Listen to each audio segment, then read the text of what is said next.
Rule number 116. Watch this video.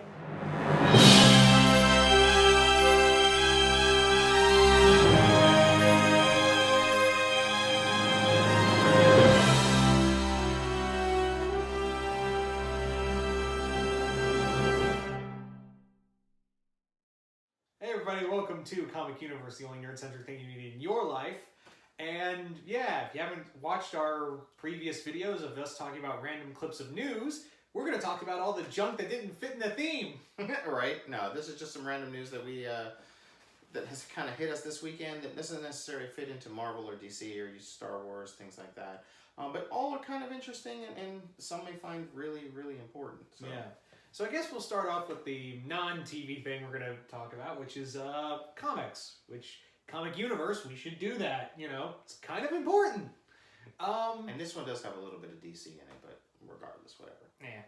So Friday it was announced that we are getting a new line of DC Looney Tune crossovers. As for every year, I guess this is going to be a new thing, which I'm fine with, is that we're going to get these new one-shots with not only DC with Hanna-Barbera, but DC characters crossing over the Looney Tunes. The first set we had was with Batman and Elmer Fudd, Foghorn Leghorn, and Yosemite teaming up with Jonah Hex, Lobo versus Wile E. Coyote and Roadrunner, Bugs Bunny and the Legion of Superheroes, and Marvin the Martian with Martian Manhunter.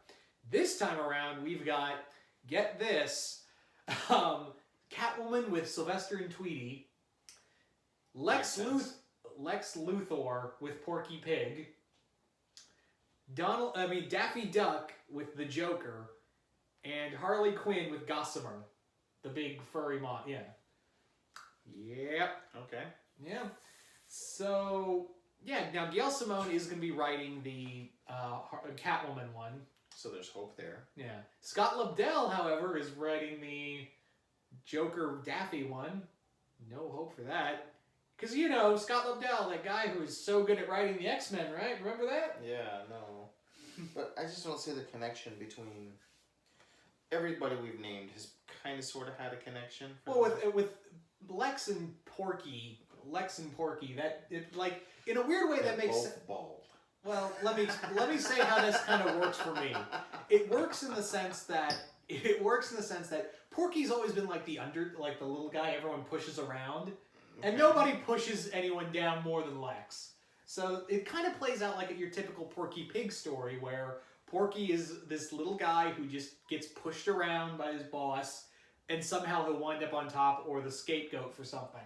So that's how I kind of see it. Sure, I guess. But Daffy and Joker, if anything, like, you know who she should have been paired with? Either Larfleeze or the Penguin.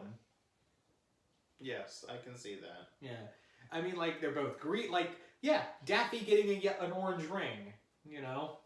God help us. Yeah. Or him trying to, like, him and Penguin are, like, trying to score money, and they're trying to outdo one another. Not just because of the bird theme. It's like, they're both greedy, they're both smartasses, they're both really, really talkative. So, right. Yeah. Yeah, I mean, I can definitely see that working. But it is what it is. I guess up next comes your boy. Yeah. Godzilla. Yeah, so Godzilla. So it was announced today as of this recording. Actually, before I even, we met, I was like, wait, hold up. For those who are not in the know, Legendary and Toho came up with this deal that Toho would not make movies, live action movies. They're still doing the anime. Ugh. Those are just bad, guys. They're bad.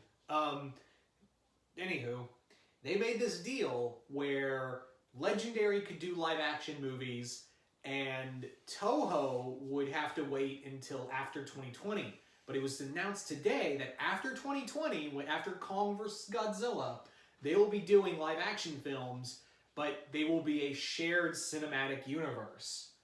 Which is not too far away from what it was in the past, because technically the original Showa era of Godzilla from 54 to 75 was a shared universe. Yeah, pretty much. That's why I'm like, I guess everybody wants to jump in on that, but they already kind of were. So yeah. I guess I mean, the first, Godzilla versus Mothra was their Batman v Superman. Right, And then Ghidorah was their Avengers. Right, or Justice League. Basically. Yeah, no, for sure it was. It's kind of cool news. I mean, just to know that we're for sure going to be getting some from the original creator. I'm always down for that. So it's just a matter of, are they going to try and reach out and get like other things that weren't necessarily in that same vein, like Gamera or things like that. Like, that would be kind of interesting. It would be interesting, especially where Gamera's rights are, but I couldn't say for sure. But this does give hope of that maybe other monsters in the Toho catalog, could get solo films. Like, I would love to see a new Mothra movie, or Rodan get a new movie, or even Ghidorah or Gigan get a movie. I could go on of like how many new monsters could get their own solo films now. Right. You know, monsters that we haven't seen in a long time, like you know, Dogora, the giant space. I'm gonna freak him out with some of these, like War of the Gargantuas or the Space Amoeba. Right. So many monsters, guys, that we could get. But on the other end of the spectrum, Toho also announced that they will not be doing a sequel to Shin Godzilla, which was their last live-action film in 2016. Which was pretty good. Yeah, I liked it. So there's no sequel for that, but we are getting a cinematic universe, so I guess give and take. Right. I guess the only questions is what does Godzilla look like, and is it going to be Suitimation? Is it going to be, you know? Well, I mean, and of course the roar has to. We have to have the iconic roar. As long as we have the iconic roar, I guess we'll all give it a shot. Yeah. That's the thing. I don't think that would turn us away. Yeah. And I know a lot of people are like you said, are worried about cinematic universes, but at the same time, I'm like, we've been here before. Right. Yeah. Exactly. Thank you for saying that. There's one more thing to the news I'm going to add at the end. All right. So I guess moving on. Still sticking with some movie news here, that Zombieland 2 has been officially announced. It was leaked by IGN here that we will be getting with the original cast, so that does include Eisenberg and Woody, everybody coming back for Zombieland 2. And I know not everybody is, I know you're not the biggest zombie fan, but that is one. I like Zombieland. I would say that is one that I think generally everybody kind of likes. Man, I am so on it. That I follow those rules that movie set for sure. If we ever hit a zombie apocalypse, I'm double tapping everybody. Just beware. No, but I'm really excited. I love Woody. He's actually in my favorite movie of all time, which is kind of weird. Most people take it for a loop when I tell them that White Man Can't Jump is my favorite movie of all time. But yeah, I know that's what everyone tells me. But yeah, so Woody, I absolutely love him. So this is just. And I am one of those diehard zombie fans. If a zombie is in it, I'll watch it, I'll play it, I'll read it. I don't know, I'm just infatuated with zombies, so I'm not into zombie porn though. Oh, baby. No, but seriously, this news is great. What do you think? I like it. I'm glad that we're finally getting Zombieland 2. Right. It was taking forever, so. Yeah, we were supposed to be getting a few years back Zombieland TV show for Amazon Prime, but that kind of fell through the woodwork, so it's kind of cool to see that we officially are getting part 2. Makes me wonder what kind of cameos, how like in the first one we got Bill Murray as a cameo playing himself. Wonder if we'll get anybody, playing themselves in this one. Because, for better or for worse, a lot of sequels like they tread the same ground as the original, like they just with a kind of a little bit of a twist to it. So I'm sure we'll get somebody, and I'm just curious to see who that will be. And I guess moving on to some other movie news is, are there any Willow fans out in the universe? Yes, that movie with the little person in it and Val Kilmer. What was Lord of the Rings before Lord of the Rings, if you will. We are getting a sequel, apparently. Ron Howard has been kind of helmed to direct this. He's been discussing with Paramount, basically, to be bringing this movie to us. I'm all for it. I'm a huge fan of that movie, even though I've met Willow, I don't know the actor's name in real life. Warwick Davis. He's a schmuck. Sorry. He just is. He's a very mean individual.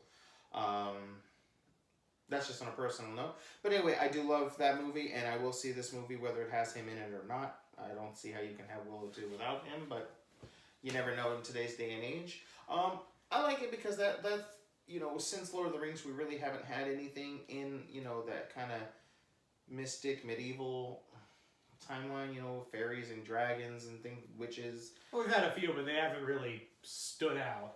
Well, I mean, honestly, I can't think of anything since Hobbit and Lord of the Rings. What has it been? Like King Arthur and all them. Like, I guess a little. Keyword, they tried. Yeah, but you know, so I'm always excited to kind of see something in that vein. So I say bring it on. If we can't get anything original that's sticking, might as well go back to the wheelhouse, right? I guess so that's kind of cool. And any thoughts on that? No, not really. Okay, and he's got no thoughts. And I guess since it's still movie news, I was going to save this for last, but I'm going to throw this in there. And this may kind of get your ears to perk back up. So remember when we were talking about shared universes? Uh-huh. Alright, so there's this little shared universe out there that's been trying to get its wheels going that seems to keep hitting these brick walls, known as the Dark Universe. Yep. So it's still a thing. Apparently. Yeah. I was like, I knew that people were like, Dark Universe is roaring back to life. I was like, guys, come on. By roar, they mean meow. But no, listen, I want this to succeed. So do I. I want this to be a thing. There, as bad as The Mummy was, there are some good things about this film. Let's be honest. The idea of, you know, Dr. Jekyll is cool. Being able to see all these little nuances and other things that the company that he works for may have done in the past is cool. We could get prequel movies of, you know, the Creature from the Black Lagoon. We already saw his arm.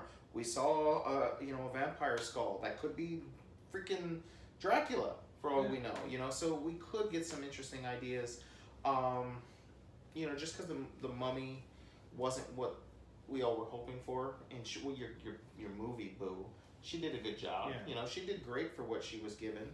I personally like what was it, Dracula?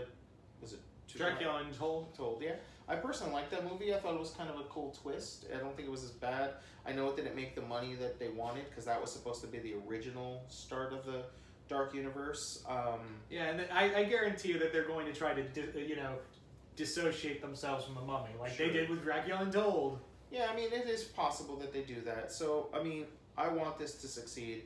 And when it all comes down to it, them and Godzilla, meaning Universal and Godzilla, are the two universes that pretty much started this whole craze of a shared universe. Yeah. So it's only fair for them to still be allowed to have a fair shot of the pie. Yeah, before superhero shared universes, we had monsters. Exactly. So let's all just be open to it. Let's not just condemn them before they even get going, guys. I mean, the idea of some of these movies haven't been seen for over 30, some even 80 years. We haven't seen a full-on take of some of these Universal movie monsters. So it would be so awesome. I mean, I remember there's this one spin-off I saw. I don't remember the exact name of it. I think I want to say The Invisible Agent. Okay, I know it sounds kind of weird. Okay, but essentially it was the Invisible Man turned into a agent for the USA. Okay, and he was like involved in World War, or I don't even remember. I was like maybe 5, 6, 7 when I saw it. But you know, as crazy as that sounds, it's kind of interesting too. You know, we could get all kinds of different takes on these Universal movie monsters nowadays if they're in modern time. So I'm open to it, and I wish everyone would just stop hating for the sake of hate. Yeah. That's what I feel that this universe is getting. Because that movie didn't deserve to be like on people's like the worst movie of the year. Because it came out in the same year as what was it called? The app movie or the emoji movie? Came out in the same year as the Emoji movie. Come on, really? Which movie was worse? Let's be honest here. Okay. Yeah. I'll take Tom Cruise running any day of the week. Okay. Yeah. So yeah, this the Dark Universe is still a thing. Fingers crossed. And guys, Universe, let's just be open. Let's see what they give us, and let's judge it on a case by case. And this time, let's focus on horror. Yeah, I agree too. So the studios need to kind of do that. You can have action horror movies. It's possible. You just don't forget the horror. Yeah, that's it. Or just go straight horror. You know, that's what that's what Universal was built on. You know. I agree. You know, so let's get that going, guys. Yeah. And the last bit of news here is just some quick TV news. In the world of reboots, if you will, CBS has kind of led a big charge of the rebooting of some older classics, if you will. We had Hawaii Five-0, which honestly overall is actually a really good reboot. It's a good show. They also did SWAT, right? Yeah, they also did SWAT. So now they're going to be bringing us Magnum PI. Yeah, you know that show with Tom Selleck, Mr. Mustachio himself. Yeah. You know, but unfortunately he is not leading the way or not leading the charge. Jay Hernandez, which I don't know what he's from. The name sounds very familiar. Is coming to us as the new Magnum PI. I don't know if he's playing the 100% same character, if you will, or just some variation, or they're just going to call it Magnum PI. Who knows when it comes to reboots. But it's kind of interesting. He doesn't have a mustache, so I'm already... No porn stash, no watch. I'm just kidding. You know, I don't know. We'll have to wait and see. This news came to us from a friend of ours, the Mount Vernican. You can find him on YouTube. He's big into 80s nostalgia, and when he heard wind of this, he made sure to let all of his friends know about it. So, on my excitement level, it's below my radar right now, but only time will tell, you know, depending on what he's driving and if he has a mustache or not. Yeah. So, any thoughts on that? No, not really. So that was just the kind of scrap heap of what's left of the news that kind of... Well, actually, there's one more bit of not TV news, but video game news. Sure, shoot. Yeah. Now, earlier in the last week, we had an announcement for the Power Rangers mobile game. Oh, yeah, I forgot about that. Yeah. I just realized, it was a Legacy, right? Power Rangers Legacy, which is the mobile game. And we are getting some guest characters in there from Street Fighter. Power Rangers and Street Fighter. And when you sent that to me, I was like, huh? Because I am a die-hard Street Fighter fan. I am huge into the mythos and love the games. I'm a pretty rad and gnarly in the game myself, if I do want to boast my my own critique here. No, but seriously, this is cool. Yeah. I mean, everything. Granted, it is just a mobile game, but it looked cool. Yeah. Now, for those who are wondering how many characters are going to be in there, it's only going to be an X amount of Street Fighter. It's going to be Ryu, Chun-Li, Cammy, M. Bison, Akuma, and Guile. I was going to say, I saw Guile, yeah. So we're not getting... I'm surprised they didn't put Ken in that list. Mm-hmm. Yeah. But who knows? I mean, we could always get more if it turns out to be some sort of a success. But the game itself already has a ton of characters, because when we're talking Power Rangers Legacy, they kind of dipping and diving into pretty much all of them. Yeah. So, but yeah, no, that's pretty awesome. I'm pretty excited about that. And, you know, I'll probably, you know, it's been a while since I downloaded a mobile game, so I may check it out. Yeah. I don't know if this is going to be like a permanent thing, or I don't know, but yeah. I'm sure if you download the characters or pay for the characters, at least you'll have the characters at the very least. So yeah. I don't know if there's a specific launch date on that or not. But yeah, I mean, that's something to look forward to, guys. Definitely let us know what you guys think of that. If you guys want to see a certain Street Fighter character make their way into the world of Power Rangers, which I never thought I'd say, definitely let us know. You know, even though we all want Mortal Kombat versus Street Fighter, seems like we're getting Street Fighter versus everybody else, and Mortal Kombat versus everybody else. They took on G.I. Joe in a comic. Yeah, I know, right? So it's like, can we not just get the obvious? Can we not just play nice? Capcom, Warner Brothers, get together, make NetherRealm play nice with them, and let's get this happening, guys. Please. We all want it. Let's make it happen. Yeah. Anyway, so I guess until next time. See you once more in the universe.